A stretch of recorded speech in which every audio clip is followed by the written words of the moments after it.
Welcome back, everyone. It's time to get ready for our last session of the day, The Mystic System Intuition as a Source of Safety, where we will explore intuition, spiritual perception, and the nervous system, and how inner knowing can become a source of clarity and stability during these times of change. Sara Wiseman is joining us for this conversation. She is a longtime spiritual teacher, an author, the founder of Intuition University, where she has helped thousands of people around the world recognize and develop and trust their intuitive spiritual abilities. Her work spans intuition, channeling, and spiritual guidance. Welcome, Sara. Hey, thank you so much. I'm so happy to be here and to see you again. Yeah, it has been a while. It's great to have you back. Yeah, yeah. Sara, many people have been taught to doubt their inner knowing. For someone who has had long-term disconnection from their inner knowing, do you think that can affect their sense of trust, stability, and clarity over time?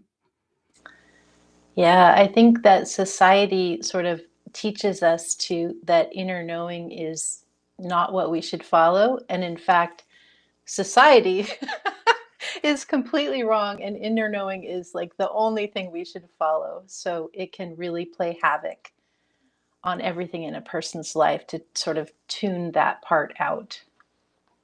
I feel like society's wrong about a lot of things, but that would be a whole different conversation.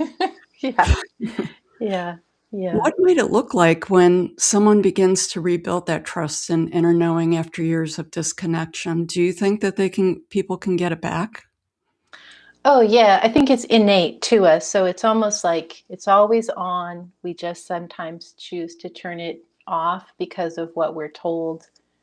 Society, religion, school, the media, everything teaches us to conform and not pay attention to what's really happening. So when we do turn I'm going to call it our soul voice up again.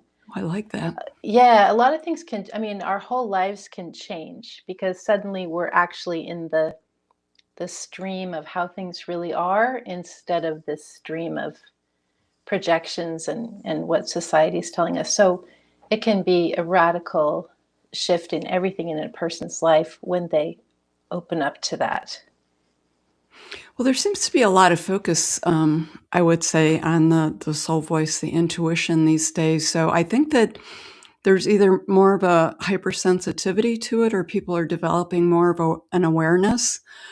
But on the other end of the spectrum, for people who are deeply connected to their inner knowing, what kind of cognitive or mental load comes with that constant interpreting of all that information? Yeah, that's such a good question, and like that could be hours and hours of discussion. But um, you know the the piece is like people that are tuned in, we'll call, which is could be everyone, but people that choose to be tuned in.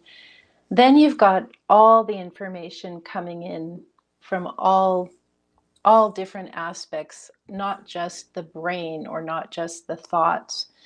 And so it can take a while to get used to what's coming in from nature, what's coming in from animals, what's coming in from my sense, or my physical sense when I'm around others, what's coming in from my dreams. Sort of like we expand our ability to gather information when we're tuning into that intuitive side. So at the beginning there can be this sort of oversensitivity, like we just want to hide in the cave, like make it stop. But after a while, we get to kind of sense the through line, like we get to understand what needs to be paid attention to when, and what can be disregarded, or is a neutral information as opposed to what is asking to be followed.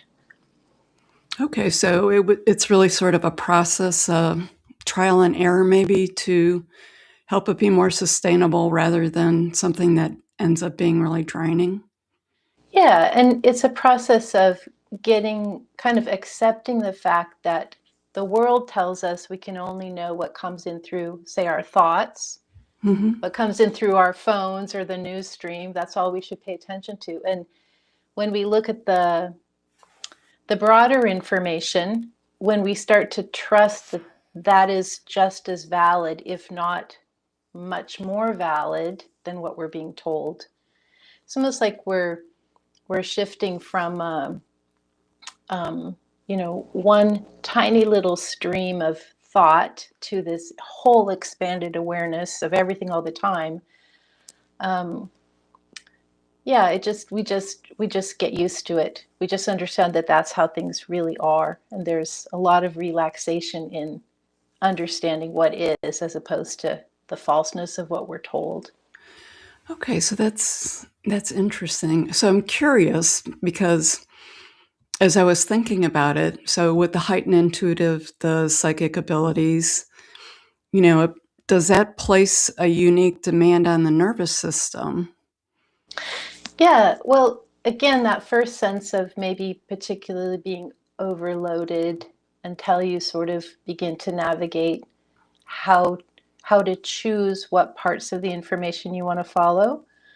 Um, and then the other piece is often intuition will come in and will tell us what we perhaps think we don't want to know. And so that creates quite a schism between we receive, we know, we feel, we sense it's true, and then we don't want to do that. We don't want to do that. Or, for example, somebody like a relationship isn't working or a job isn't working, and we really are attached to these ideas of I want the relationship or I want the job. That creates a lot of tension when what's real and what we think we want to happen are in conflict. So the relaxation part comes from when you allow yourself, it's, to non-attach to what you think you want, and just to allow yourself to be carried in flow to what's really happening.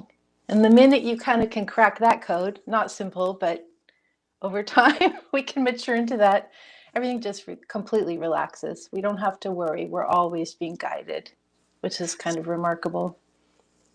It is remarkable. So that makes sense. So you either go down the supportive versus the dysregulating path in the beginning.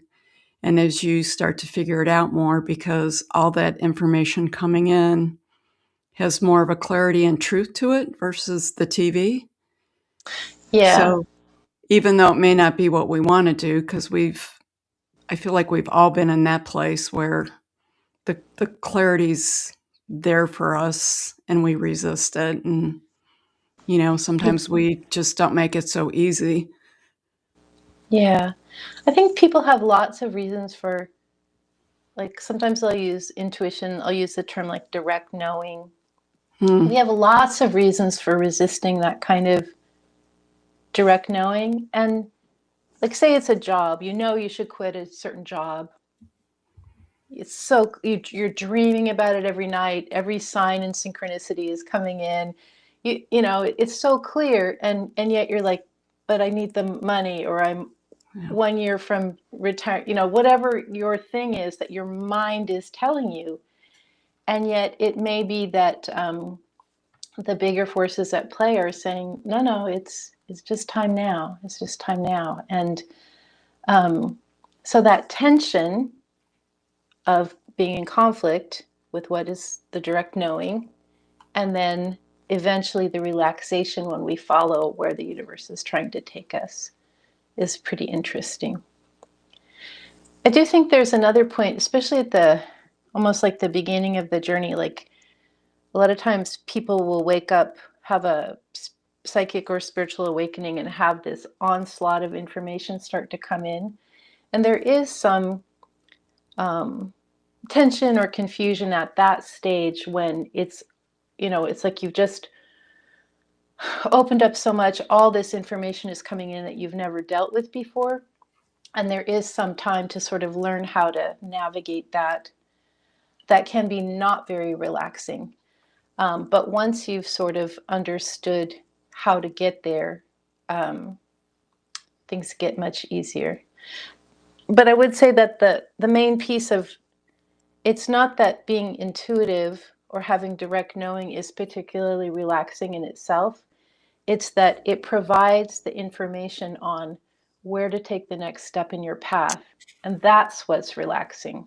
Okay, That's that what makes helps sense. us. Yeah, that's what helps us. Like, ha, we just surrender. We Okay, just because it feels surrender. like it could create a little bit of anxiety or Hmm. overstimulation and Yeah, almost some self-doubt at times with it.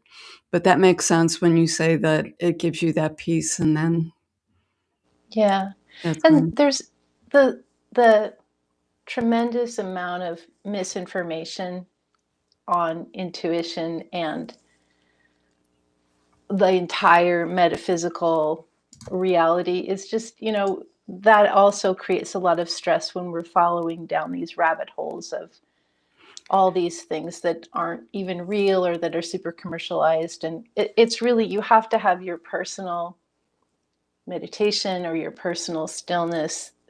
You have to have direct connection. You can't just read about it or follow it on YouTube. You have to do the practice yourself in order to have any kind of movement in that on that path. Okay, so that takes me into an area that getting to be more and more passionate about, and that's the $10 billion or so spiritual industry that's out there. So you talked about the misinformation that's out there. Could you just elaborate on that a little bit more and how people can be just maybe some tips on being a little more discerning with it? Well, anything that's super commercialized, I would just definitely, definitely avoid. Um, Anything that's promising money or power or love, I would just not believe it. Anything that's promising manifesting or magic, um, we're here as awareness. We're meant to live in awareness. And potentially the better thing than looking at any of that is to just step outside and breathe the air and sort of be in your body and call that good. That is where more intuitive awareness is going to come than from any, you know, I would say big that thing.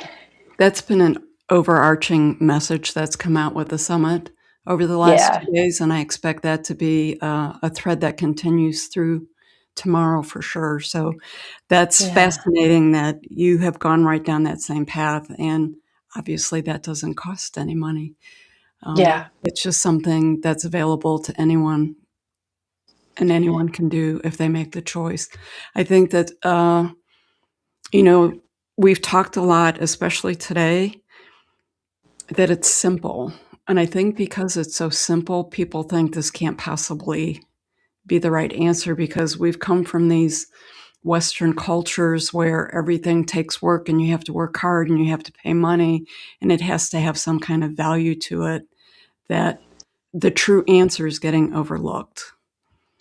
Yeah. I think, yes, I completely agree. And sometimes I'll get clients coming and they'll be like, oh, I think I'm going to take this, massively expensive many year program of training because I want to increase my intuitive skills or my metaphysical understanding. And I will say, go outside, bring your jacket if it's snowing or whatever, and just have this stillness. And they would prefer to have all of the hardship of doing this long, long journey rather than being with their inner self for a few moments. It's like it's harder to allow that level of surrender to the consciousness around us than it is to go in the Western system, or actually the Eastern system too. It's like these older hierarchical systems that, if you don't do the suffering, you can't have the experience, and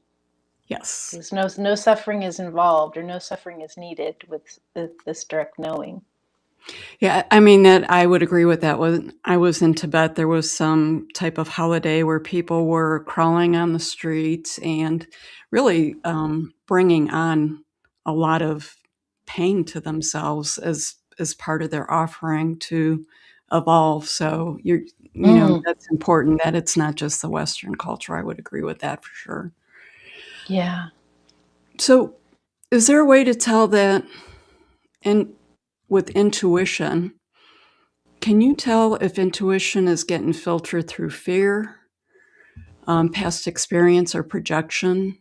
Like Oh, sometimes I feel like it gets mucked up in there sometimes. yeah. I think I think I think that when we have a strong attachment to how we think things should be, like say this job idea that we've been kind of discussing, um, what I find it. So I work plenty in clairvoyance, so looking in visuals in the mind's eye, and so what I find is that when I really want something, and the universe is saying, "Nah, that's not how it's going to be," um, I'll have the image, like I'll strive to put up the picture in my mind of how I want it to be. And I'll even have this sensation of the picture will just pop away. Like I'll keep trying to put it up there and it'll just keep popping down. And once that happens a few times at this point, I'm like, well, I'm heading in the wrong direction. Or another way, intuition, like in terms of synchronicities or events that might happen, when we keep pushing and pushing and pushing and nothing keeps working, it's again the universe sort of pushing us away, saying, I'm sorry, my friend, wrong path. We have something different in mind for you. So, so we can start to tell like what's not working. Like if it continues to not work, the universe is saying, choose a different direction. Choose some, we have, there's a different path for you.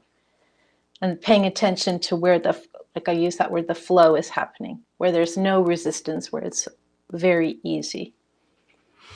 Yeah, so awareness, so that it's interesting, the simplicity, awareness, that's been another big thread of the Mhm. last couple of days with the summit, is really developing that self-awareness with going to understand yourself and where things are moving. So you've mentioned the flow a couple of times, and I know that we've had a past discussion. I feel like this topic comes up all the time.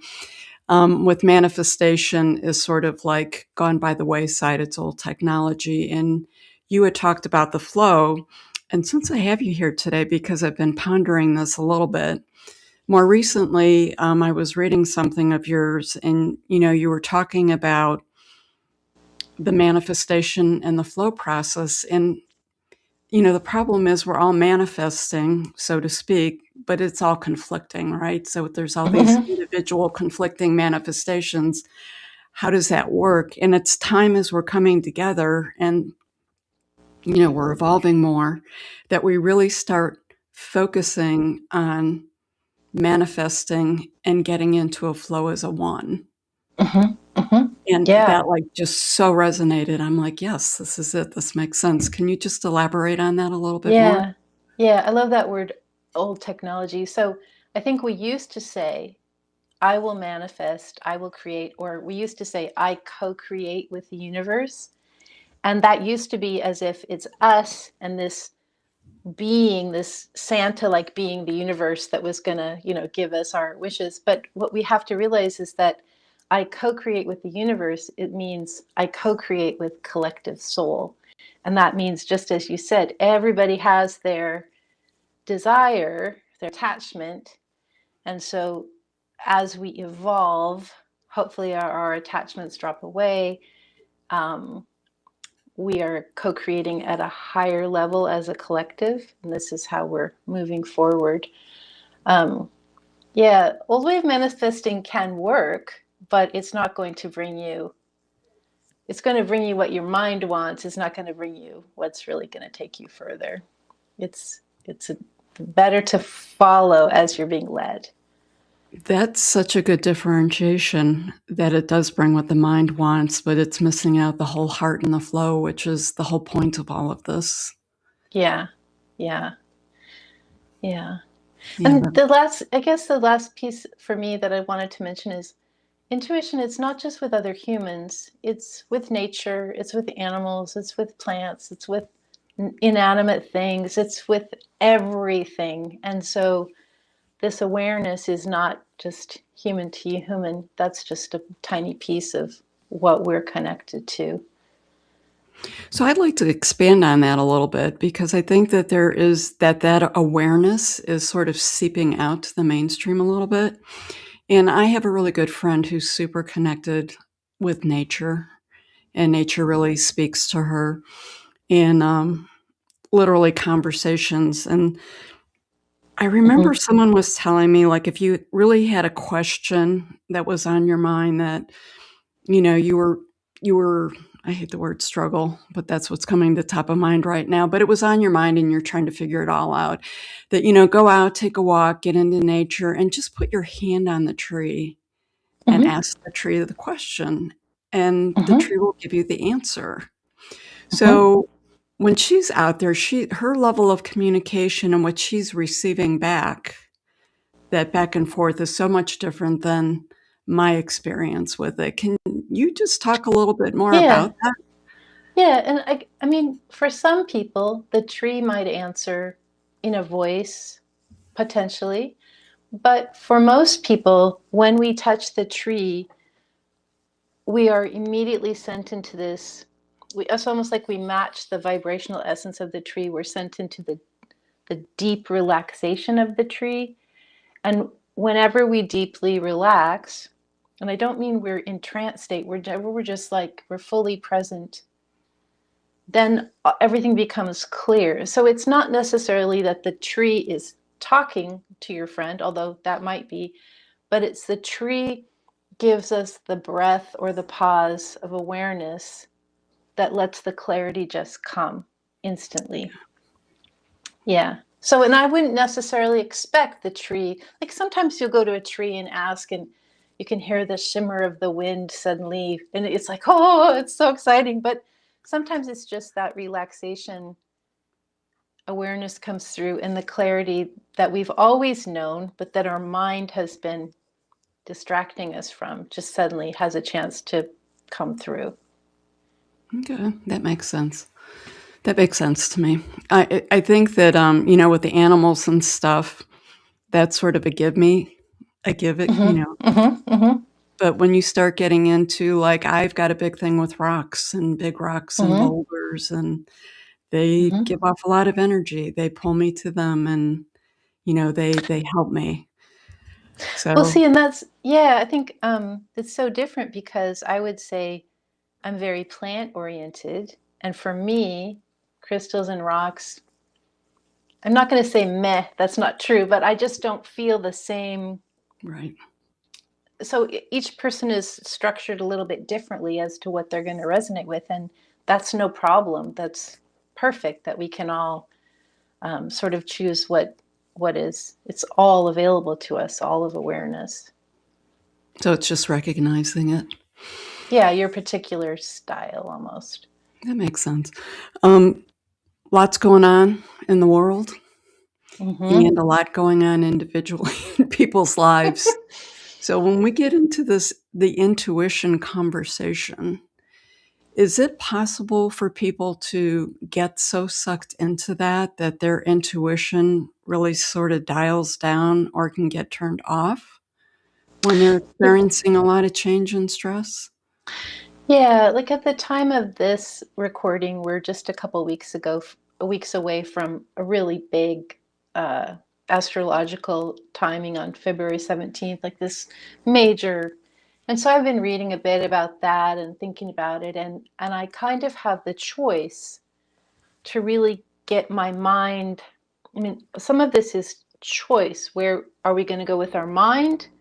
Or are we going to go with the deeper stillness? And so um, I like to look at my life as a continuation or continuum of many lifetimes. And so I don't need to worry as much about current events because, oh, I did that in the 1300s, or oh, I did that in the 1700s. Like we've already been through the ringer quite a few times. And so that awareness, that helps me. It's just like, it's not our first rodeo. Um, and also the fact that whenever there is challenge at this level, that's when we are learning the most, like as a group.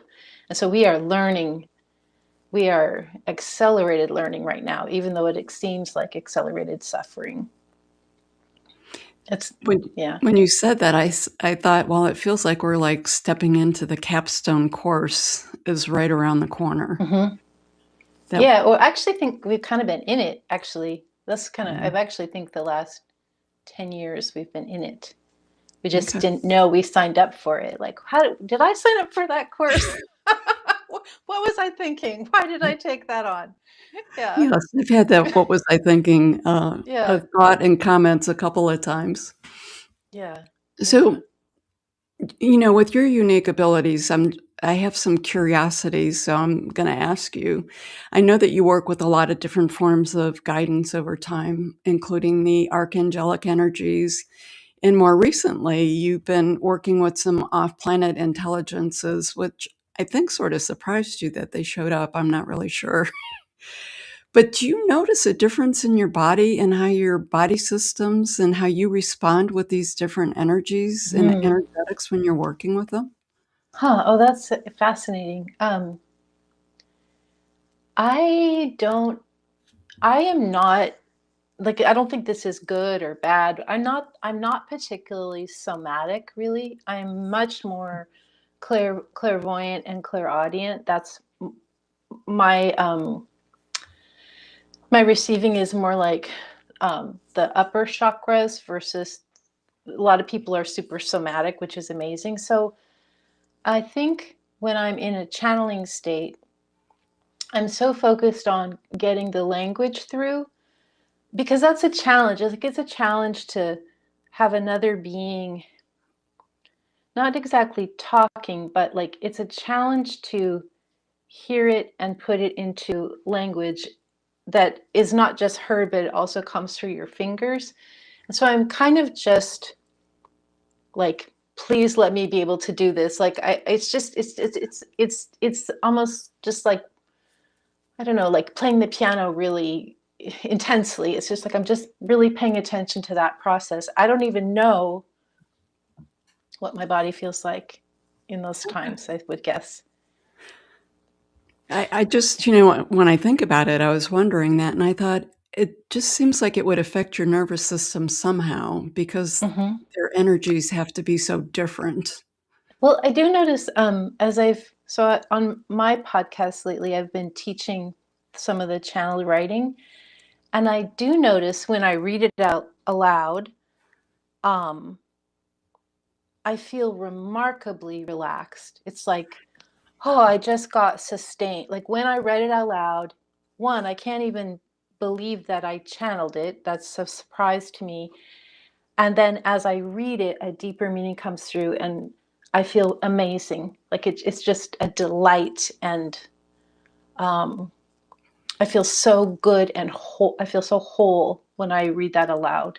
So that is a piece about what is coming, like, the old, like a spell or a mantra. It's like coming through with that extra level of um, healing, I guess. Okay. Healing. So it's almost like that blissful feeling sometimes you can get when you do energy work. So maybe not to that degree, but it just leaves you with that good feeling. Yeah, this feeling of being super grounded and also um, absolute clarity and absolute like wholeness. I just feel that when I read it out loud. Okay. Clarity Yeah. has been coming up a lot lately. Well, so that's interesting that you said that it helps you feel more grounded because I was going to ask you with all of that's happening on the psychic level with you, what is your grounding practice? And do you have a self-care practice with this or you just sort of go with the flow? Well, so some people know, like I live with Dr. Steve, who was on your show. So he's Yeah. my basic grounding.